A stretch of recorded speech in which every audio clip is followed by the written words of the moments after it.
Have you heard of Love Your Brain? We're a national nonprofit founded upon a radical belief. Healing after brain injury is not just possible, it can be transformative when care centers the whole person. This March, we're launching the first ever Love Your Brain Summit, a 3-day online global gathering of visionary leaders, brain health experts, and the brain injury community to learn about emerging holistic therapies backed by science. Join us to gain knowledge, new tools, and community inspiration to take your healing to the next level.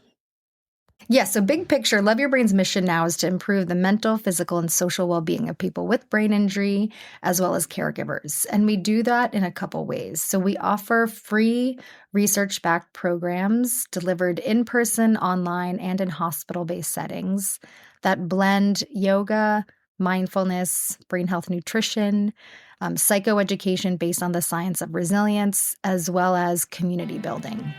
Welcome to Life After Impact, the Concussion Recovery Podcast. I'm Dr. Ayla Wolf, and I will be hosting today's episode where we help you navigate the often confusing, frustrating, and overwhelming journey of concussion and brain injury recovery. This podcast is your go-to resource for actionable information, whether you're dealing with a recent concussion, struggling with post-concussion syndrome, or just feeling stuck in your healing process. In each episode, we dive deep into the symptoms, testing, treatments, and neurological insights that can help you move forward with clarity and confidence. We bring you leading experts in the world of brain health, functional neurology, and rehabilitation to share their wisdom and strategies. So if you're feeling lost, hopeless, or like no one understands what you're going through, know that you are not alone. This podcast can be your guide and partner in recovery, helping you build a better life after impact. Welcome to Life After Impact, the Concussion Recovery Podcast, where today I am so excited to be joined by Kyla Pearce, the Senior Director of Programs and Research for the Love Your Brain Foundation. Kyla, welcome to the show. Thank you so much for having me, Dr. Wolf. It's a pleasure to be here. Yeah, so I think this has come full circle because 10 years ago, I had the opportunity to hear Kevin Pearce speak. And I will give you the opportunity to really talk about who Kevin is and his story. But I had the opportunity to hear him speak, and he just warmed my heart. And here we are 10 years later, talking about your organization and how far it's come and how it's evolved. And so I'm just so excited to dive right in. So why don't you give our listeners a little bit of background about you and about Kevin and his story and how that led you to starting your foundation? Sure. Wow, I can't believe it's been 10 years. You're right. So I'll kind of frame this from a little bit of Kevin's story and then weave kind of my role in as I give a little history of why I'm on this podcast with you today. So Love Your Brain is a national nonprofit that has been around for 10 years.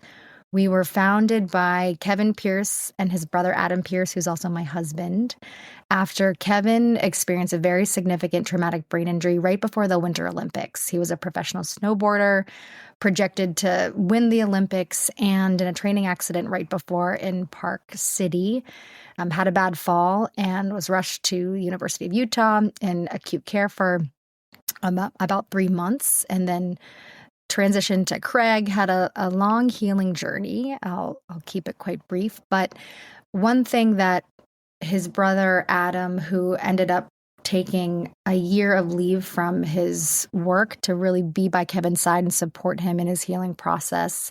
So they were very lucky. Our family was very lucky to receive fantastic care up front at the acute phase, saved Kevin's life, allowed him to return to some of the functioning that allowed him to think about what life could be moving forward.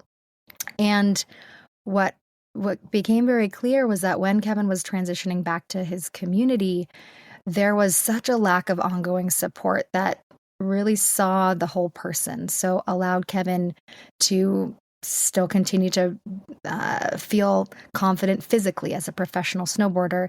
He really relied, so much of his identity relied on participating physically in meaningful activities.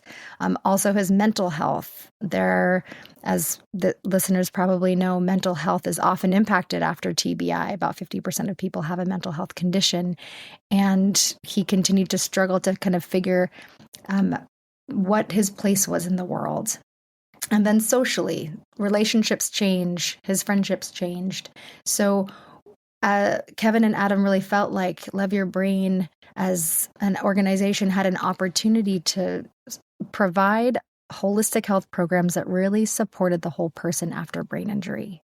And how I fit into this story, and can share more about what Love Your Brain's work is in a moment. But at the time, I was doing my MPH at Dartmouth. I was interested in looking at, actually, I was in women's health at that time. But when Kevin had his injury, really transitioned into the field of brain injury. I became much more interested in seeing the gaps in holistic health programming. So ended up pursuing a PhD in public health, looking at specifically the effectiveness of mind-body interventions, yoga, and breath work for supporting nervous system regulation and different aspects of functioning after traumatic brain injury. So was able to kind of pursue a research path alongside of being a yoga and meditation teacher. And we saw how much Kevin was benefiting from yoga himself. So decided to weave that as one of the different ways Love Your Brain builds curriculum to support people with brain injury and their caregivers in their healing journey for the long term. Amazing. Yeah. I remember when I was living in Bend, Oregon, there was a Love Your Brain hub where they offered yoga classes. And I would send a lot of my patients there that were working with me on their brain injury recovery. And everybody said the same thing, which was that one of the most valuable things about going to that class was the time afterward where everybody could sit there and just share their stories and realize that they're not alone in their experience or in their sense of isolation or their struggles. And so I do think that that ability to just be with other people that are having your same challenges is so important. Definitely. And I think even Vivek Murthy, the old U.S. Surgeon General, in the last administration issued a public service announcement saying that there was a national epidemic of loneliness in the United States. And for people with brain injury who often face an invisible injury and different impacts to their cognition and functioning that shape the way they interact in their jobs, their family life, school, it can be tremendously isolating. So that's been a real emphasis of our organization for how to build community, which can sound, there's a lot to it, and happy to kind of talk a little bit more about what that means. But there's also a lot of research showing more and more how loneliness or isolation has just as much pernicious impacts to health as obesity, smoking, physical inactivity. So it's not just a nice thing to have, it's an essential aspect of human nature. Yeah, I remember when those statements came out and there were a lot of headlines in the news saying that loneliness is worse than being a smoker and comparing, some of these other issues or diseases and looking at the actual effects of loneliness and just how devastating that is to somebody's health and well-being and longevity. So do you want to talk a little bit about your programs, maybe like in person versus virtual, and how does that look? Sure. So, yes, so big picture, Love Your Brain's mission now is to improve the mental, physical, and social well-being of people with brain injury, as well as caregivers. And we do that in a couple ways. So we offer free research-backed programs delivered in person, online, and in hospital-based settings that blend yoga, mindfulness, brain health nutrition, psychoeducation based on the science of resilience, as well as community building. And the research shows that in order to build a sense of belonging and social connection, not only is it important to connect people with shared experiences, as you were saying about our Love Your Brain yoga program, a big piece is, yes, ensuring that people feel a sense of validation and seen by someone else who understands from the inside out what the experience is like. And it's also about working internally to disrupt self-limiting thoughts or negative beliefs about yourself that can inhibit your ability to connect meaningfully with other people. And if you think about it after brain injury, there's not only challenges, yes, sometimes going outside for sound sensitivity or light sensitivity, so being with people, but it's also negative ruminating thought patterns that can erode one's sense of self-efficacy and sense of self. So our programs really work at both of those levels. So for people who want to connect in person, our flagship program was a yoga program that we partnered with yoga studios and now hospitals and neuro rehabilitation facilities across the country to offer in-person yoga-based programming where people not only can build tools to learn how to self-regulate, become more aware of their negative thought patterns and interrupt them, but also, of course, connect in person with people that they can feel a sense of like, I am understood finally. That also, during the pandemic, we shifted that program, now we call it Love Your Brain Mindset, to an online platform. And at the time, there was a lot of questions for us. Was screen sensitivity going to be an impediment to people actually participating in this program? But through many years of kind of testing and ensuring we have digital accessibility measures in place, we found really strong participation. And I can share a little bit more about our research on this program later. But high participation, and also we've heard for many people who maybe it's a bad day and they can't access transportation, or they have headaches and they don't want to go outside, having a program that people can be in their home and minimize the logistics has been a real boon and supported accessibility. We also offer a Love Your Brain retreat, community retreat program. So that's another in-person program now in 5 states that is a 5-day program in nature-based settings where we're really supporting people with brain injury and caregivers to step out of their daily routine and come to a place with other people with shared experiences and learn tools in mindfulness, yoga, nutrition. We have a creative expression art project that asks people to examine different aspects of their identity and use a creative process to help share what they're hiding and what they're exposing to the world about their injury, to help support a bit of re-examining how they want to be in relationship to themselves after their injury. And it's a really, there's also a research base behind the benefits of that program. And we find just tremendous, not only benefits there, but that have a ripple effect into people's lives when they return home. Absolutely. And I love that you include the caregivers in that equation, because those are the people too who often maybe feel their own sense of isolation or burnout or whatnot. Absolutely. And in our family's experience, yes, all the attention was immediately given to Kevin for understandable reasons. And caregivers are never taught the tools to be able to support a sense of balance for their own needs and supporting their loved ones' needs. And also similarly need a sense of community where people can feel able to share the truths of what their experience is like, and then also be with people who understand and can give some inspiration for how to maybe work through challenging points as well. So we actually we have a caregiver retreat that is online. It used to be in person, but that's been a really powerful way to support caregivers from across the country and how to learn new ways of listening to themselves and their loved ones, how to support different stress management techniques using mindfulness and meditation. As well as there's a really powerful framework for understanding how to be kind of one foot in and one foot out and balance being open-hearted to your loved one, but also still tending to your own needs, since it's an ongoing practice. Yeah, absolutely. And the retreats that you have in person, you said they're in 5 different locations. How many a year do you host of those in-person 5-day retreats? The retreats are right now in Maine, Colorado, Arizona, and we've just expanded to Oregon. Um, and let me make sure. Yes, that was all the locations. And those are, yes, 5 times a year. We serve about 250 people. So each retreat has about 35 people with brain injury and caregivers.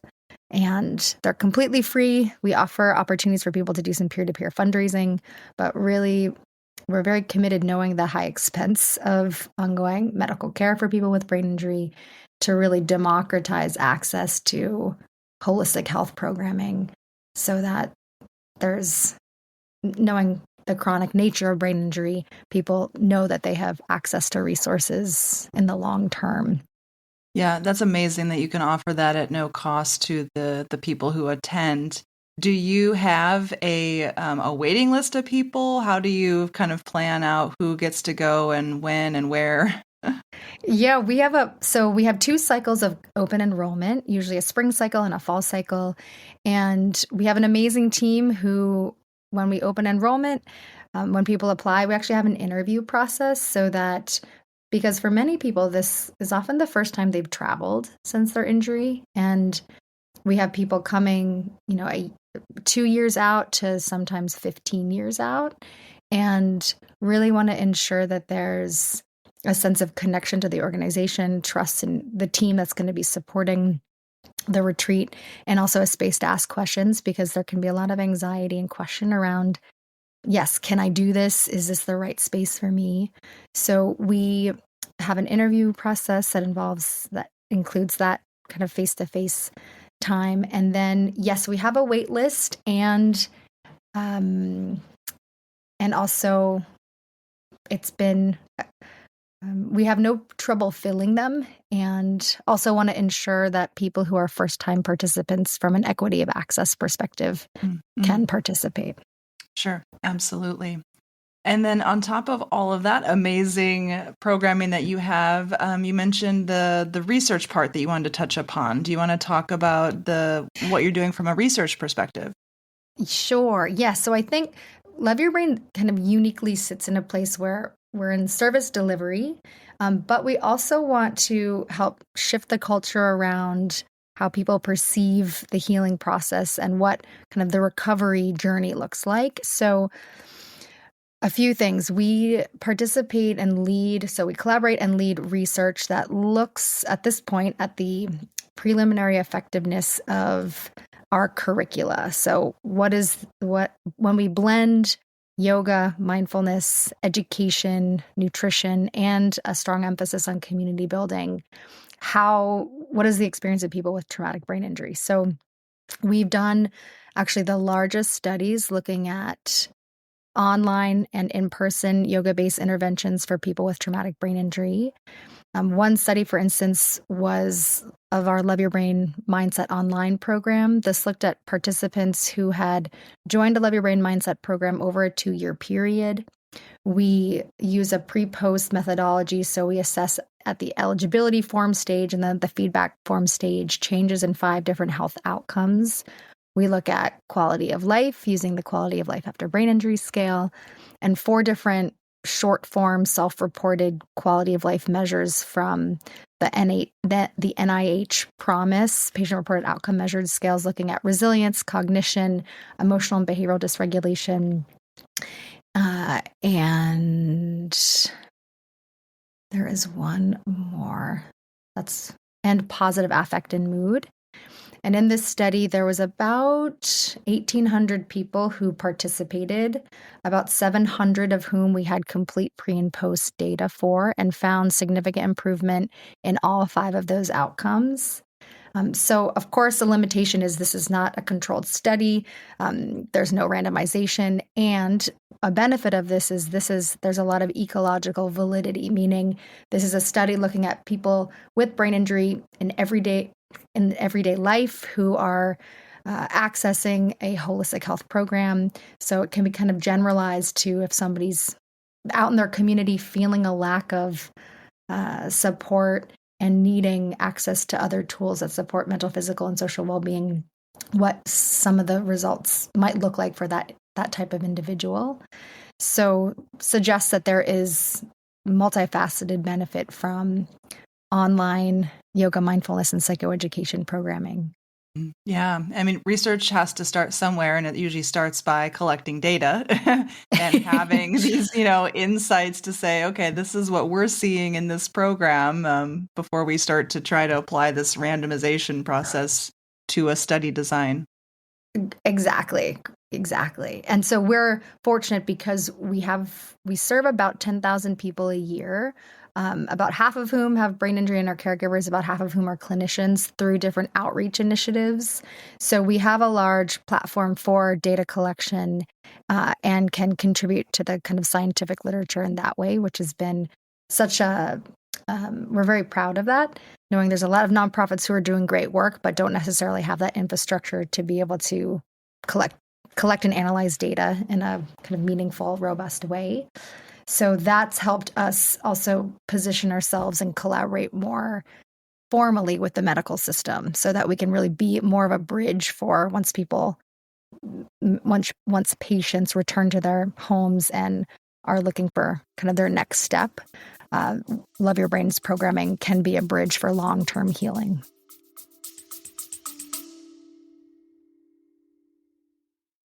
Hi, Dr. Ayla Wolf here. If you or someone you love is still struggling months or years after a concussion and wondering, why am I not better yet? I wrote my book, The Concussion Breakthrough: Discover the Missing Pieces to Recovery, just for you. This book is your ultimate resource guide. It maps out why recovery can stall, explores overlooked root causes, and introduces today's most effective therapies, offering clarity, direction, and real hope that healing is still possible. My book is available globally through Amazon.com. Just click the link in the show notes. Amazing. I love it. And then on top of all of that, you have your first ever online summit coming up in March of 2026. Tell us about that and, kind of what led you to launching this, and then some of the people that will be presenting at it, including myself. Including you. Yes, we're so thrilled that you'll be one of our inaugural presenters. So, yes, Love Your Brain has a strong emphasis on education and capacity building. So I'll get to the summit in a moment, but what we've been testing over many years is we have a Learning Lab speaker series where we bring experts in diverse fields who come and speak to our community about innovative approaches to supporting mental, physical, and social well-being after brain injury. Those have been there's been so much of an appetite and hunger from our community to learn new tools. We also offer teacher trainings and leadership trainings for health professionals, as well as yoga teachers, in how to adapt yoga, mindfulness, and psychoeducation for TBI. We do these 20-hour certification level trainings that are online now. So we've been kind of building a training and education platform, and felt, though, that although there's amazing conferences that are often more kind of clinician focused, and also advocacy conferences that are more consumer focused, but there was just an opportunity to create a space where there can be a really rich conversation looking at this sometimes gray space of where there is evidence-based practice. So there's a research base behind different holistic approaches, but they may either be underutilized, there may be misconceptions about them. They may also not have a strong battery of randomized control trials because the research is still a bit in the nascent stage or emerging. So the impetus behind the summit was to create a gathering. This will be a 3-day online event at the end of March, so March 20th through the 22nd, where we'll bring together kind of visionary leaders who are really changing the way healing happens after brain injury and looking at it from different angles, bringing in research, but then also talking about where there's innovation. So we have people like you, Dr. Wolf, who will come and speak about functional neurology and acupuncture, more from, I know, a kind of Western scientific lens around kind of the nervous system. And other people like Judson Brewer, who's a mindfulness researcher at Brown, looking at how habit formation happens. And after brain injury, knowing that sometimes with memory and cognition, forming new habits can be challenging, especially if there's an overlay of anxiety. So, how to use techniques that are non-pharmacological, so behavioral interventions to build a sense of curiosity and awareness around the brain's habit loops to then form new, more healthier habits after brain injury. We have people who will be speaking about photobiomodulation and light therapy, which is a very kind of interesting new area of research. And also the kind of complexities too, when there's more and more device organizations or companies that are coming online that potentially could manipulate people with brain injury who sometimes feel very desperate about finding kind of the thing that's going to be really helpful. So wanting to be very thoughtful around where there's not an evidence base, where there might be kind of safety implications, and having some conversation with the experts around what are the trade-offs, what are the benefits, what are some of the drawbacks, so that people leave feeling more informed and clear around the many different options that are out there and how to access them in a helpful way. Yeah, and that's such a big conversation around devices and technology. And I see in my practice too, a lot of patients will be online, they'll be hunting, they'll be searching. And when they find a device, they're kind of looking at it maybe from the perspective of like, oh, I'm going to use this as its own standalone therapy.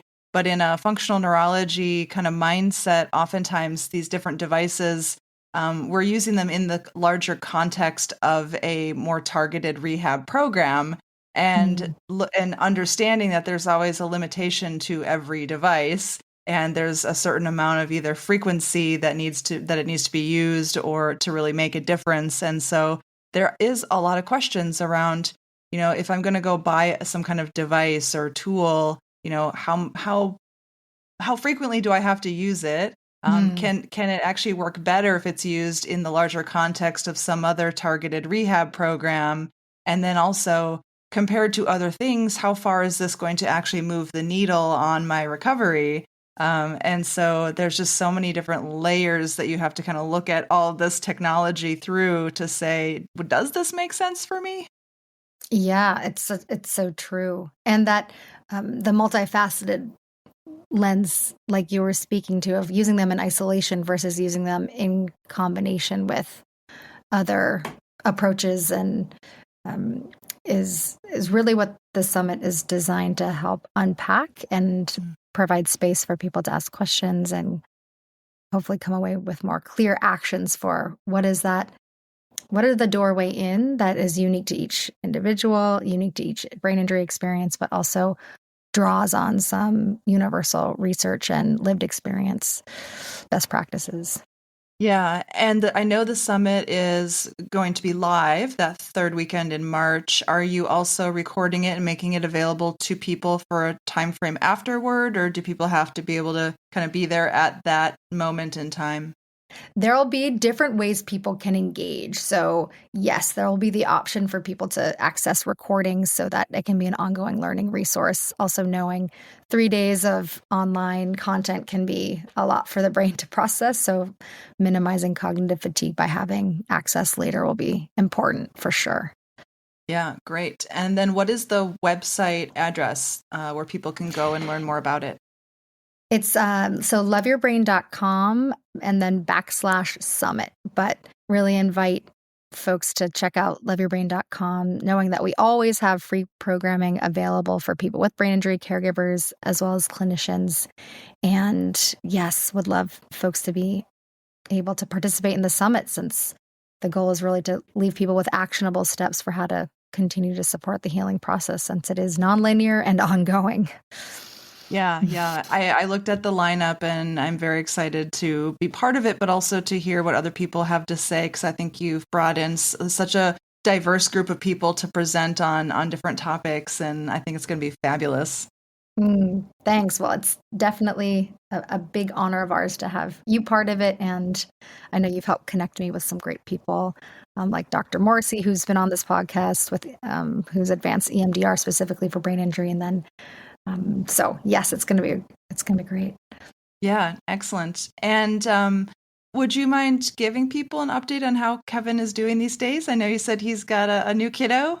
Yes, so he has actually three kids, a new kiddo who's now about 6 months and lives in Florida with his family and is doing some speaking engagements, but very much focusing on being a dad. That derives a tremendous amount of meaning for him. And I think in some ways, yes, he's kind of been looking for that, like, what's that spark that he felt such a sense of connection to, of course, as a snowboarder. And what I see from the outside is that being a family, being a partner, of course, a family person, and a father of three very high energy and fun and physical kids has been such a sense of purpose for him. So I'm, really proud that he's found this direction for him to really soak up a lot of his time, and does continue to still raise awareness about TBI and the benefits of kind of more nutrition-based approaches for supporting healing. Mm-hmm. Yeah. And then do you guys do fundraisers, or how do you get your funding for this organization that is able to offer a lot of great services to people? Yeah, we have a fantastic development team. So we do fundraisers as well as like different campaigns throughout the year. We do a really fun event in New York City, actually called Ride for Resilience, which is in collaboration with the Five Borough Bike Tour. So this fundraiser for many different organizations. People can bike throughout the city when there's no cars, and it's a great way, since biking actually has a pretty high incidence of concussion. So it's a great way to both raise awareness about how common it is to have a concussion in athletics, particularly biking, and then different approaches to support healing after, if there's persisting post-concussive symptoms. So we do that as a fundraiser in May, and the summit will also be part of a fundraiser since March is Brain Injury Awareness Month. I'm sure many people on the listening know that. But yes, we do a lot to make sure that our programs continue to have no costs, so that there's no financial access barriers. Wonderful. And then one of the things I wanted to talk to you about, which I think you're perfectly positioned to be able to answer the question, is a lot of times when we see the term trauma informed in terms of either different clinics or different classes or yoga or whatnot. Can you talk about the word trauma informed and what that means, and how you are bringing that awareness to everything that you guys are doing?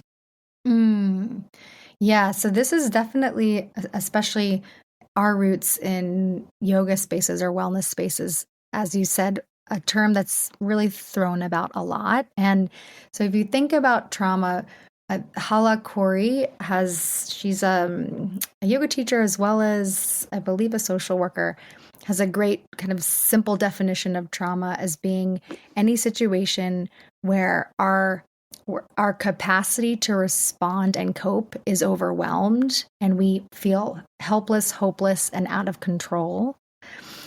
So thinking about that as kind of the umbrella of trauma, creating spaces that are trauma informed from a TBI, traumatic brain injury informed lens, is a little more specific. So big picture, see trauma informed spaces as ones that create a sense of safety, predictability, and control.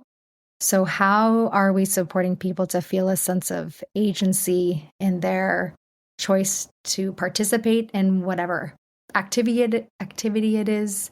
And then really empowering people with tools to regulate themselves, while also creating a sense of safety that's not only that internal self-regulation, but also with other people, knowing that because we have such an emphasis on group-based programming to support a sense of social connection, there's a lot of more nuance now that it's impossible to create a truly safe space, because when groups get together, everyone has different conditions, different experiences, different needs. So how can we create a safer space where people recognize that disagreement or even being triggered may happen? So how to support people to work through that, give each other feedback, support themselves to stay grounded, knowing that when we're working in groups, there's always going to be a complexity and uncertainty in what people's exact needs are at that moment. So I think we talk a lot about this in our yoga teacher trainings, especially with clinicians who may work with a population that has post-traumatic stress disorder as well as TBI. And on a very kind of granular example based level, I think it's interesting where there's a lot of techniques that are trauma informed. So from a yoga perspective, so meaning teaching people to feel a sense of interoception, so awareness of what's going on within them. And in doing that, there can be approaches that are better for people with TBI or better for people with PTSD. So, for instance, if the goal of a yoga practice is to support someone to rebuild a sense of what am I feeling inside to then be able to make choices like to take a longer breath, if you're feeling your heart rate high, feeling activated. If a trauma-informed approach would be to teach at the front of the class and not move around, because people may feel a sense of lack of safety. If someone's moving around, they don't know where that person's going, where the teacher is going.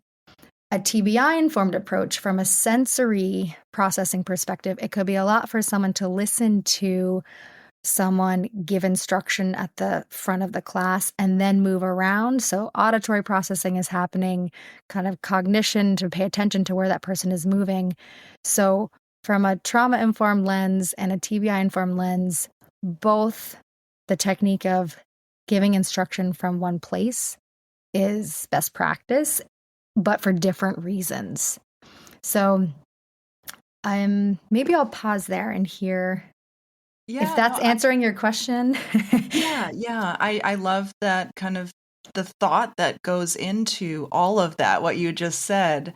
And your yoga classes, you have a yoga teacher training. And so I'm assuming that a big part of that is this idea of how do we work with a room full of people who all are having different experiences and their own unique challenges and make it a safe space for everybody in the best way that we can. And then really put thought into, is it better for somebody with a brain injury to be able to see the teacher, or better for them, if there's a lot of movement happening, maybe some people need to be positioned in the front of the class or the back of the class, or maybe mirrors are a problem. Like, are all of these things thoughts that go into it as well? Yes, very much so. And, even body positioning. So I think, like we talk about, because of dysautonomia or challenges with regulating the nervous system, any sort of inversion where the head is below the heart can be destabilizing, cause dizziness, cause challenges with balance. And it can also be a helpful technique for calming the parasympathetic or activating the parasympathetic nervous system or calming the nervous system. So there's just trade-offs. And I think from a trauma-informed lens, really being in a space of co-creating the group space by working together with the group, with clients, with patients, to kind of build a sense of trust and flexibility in how we're centering choice and awareness and predictability as best as we can. Yeah, I love that.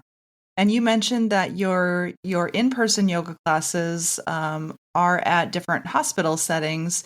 Is this still mostly outpatient people that are going to the courses? So it's mostly outpatient, and we also do have some inpatient rehab settings that are implementing Love Your Brain yoga in slightly different ways. So for instance, we actually just formalized a partnership with the University of Alabama Spain Rehab in Birmingham, and we're really thrilled about that partnership. They're a TBI model system, are kind of a leading provider of brain injury care, and they've integrated it through the leadership of Dr. Rachel Teranishi in their inpatient services, and do both group-based programs, but also can bring in more one-on-one, the tools to more one-on-one settings as well. So it's very dynamic. And the curriculum itself has 10 minutes of breathing exercises to support with nervous system regulation, 45 minutes of chair-based yoga to support with functional mobility and balance and interoception, 10 minutes of guided meditation. And then at the end is psychoeducation as well as group discussion based on a factor that's been empirically shown to promote resilience. So, for instance, one of the sessions is about this idea of realistic optimism. So, how can we be realistic that we will have challenges after a brain injury, but then still build a sense of optimism that we can work through them instead of getting bogged down by the challenge? So, we use a very kind of multifaceted or multimodal way of exploring that theme through breath, body, meditation, and discussion. So yes, mostly outpatient, but also inpatient, and really support clinical facilities to break it up however works for their patient population and goals. Yeah, amazing. And then what does the next 3-5 years look like for Love Your Brain? Oh, it's such a good question. And, we, of course, have 3-year strategic plans and really prioritize different pillars of our organizational health, our financial health, and our programmatic health. And I'd say we're a very nimble organization that is constantly trying to absorb what are the priorities of people with brain injury and caregivers within our community and help craft and refine our programs to better meet those needs. So who knows what that looks like? I know one priority of mine in the program side is we get so much demand for kind of a next step program. So after you come to a Love Your Brain community retreat or you come to a Love Your Brain mindset online program, people want to come back.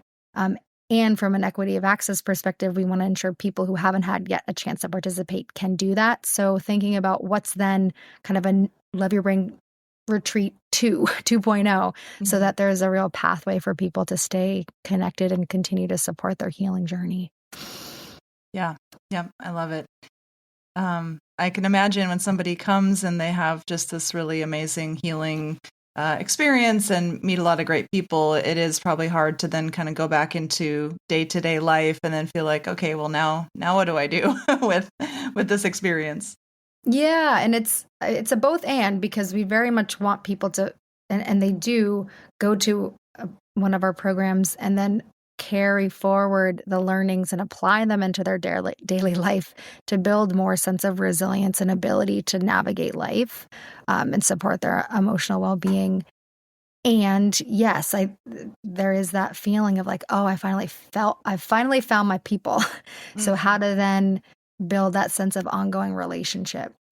So our mindset program, because it is essentially a type of peer support group online, allows people to stay connected that way. But there's some questions for us around how to do that in an even more robust way. Yeah. Well, I'm sure people also just make, organic friendships while they're there that they can continue outside too. And that gives them a great opportunity to do that. Yeah. Actually, just in my most recent Love Your Brain Mindset program, I led one of my participants who lived in Virginia was traveling to Colorado to see somebody that she had met at a retreat. And yes, there's just, and that's really the goal. I mean, community reintegration is the goal of rehabilitation. So to see that is happening through our programs is really, really meaningful. Yeah, excellent. Well, any final, comments or words or information you want to pass on here?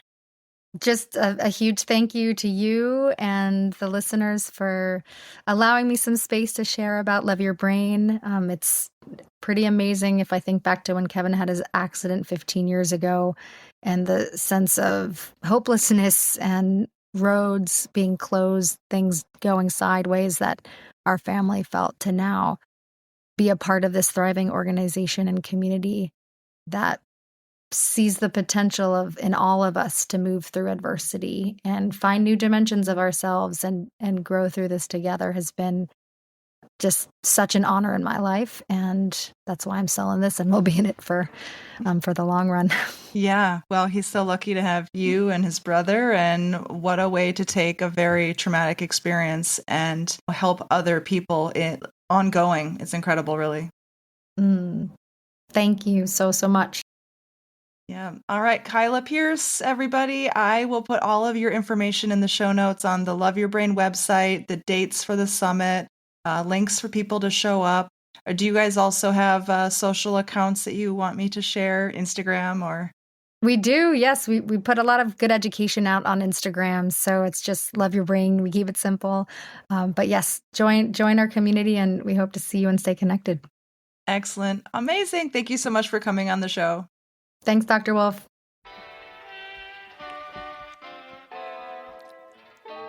Medical disclaimer.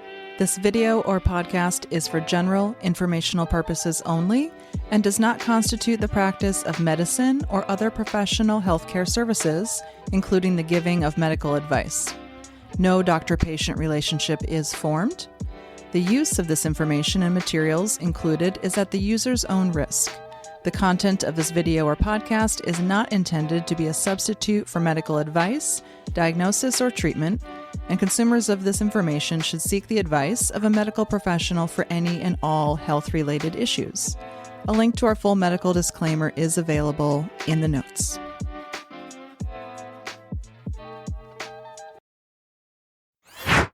Imagine trying to do something good for your body, like make a high-protein smoothie for breakfast or after a workout, only to find your protein powder is full of junk. Heavy metals, artificial sweeteners, and chemicals you can't even pronounce. It is frustrating when you try to do the right thing, but instead you just end up adding to the toxic burden in your body. As someone who cares deeply about what goes into my body, as well as the patients that I work with, I believe that what we consume regularly needs to support our health, not silently sabotage it. That's why I use Puri. Their protein powder is made from clean, high-quality ingredients, and it's third-party tested for heavy metals and contaminants because they don't just say it's pure, they actually prove it. You can find collagen peptides, whey protein, and plant-based options on their website. Check them out at puri.com. That's PUORI.com, and use the code LIFEAFTERIMPACT for a 20% discount on your first order.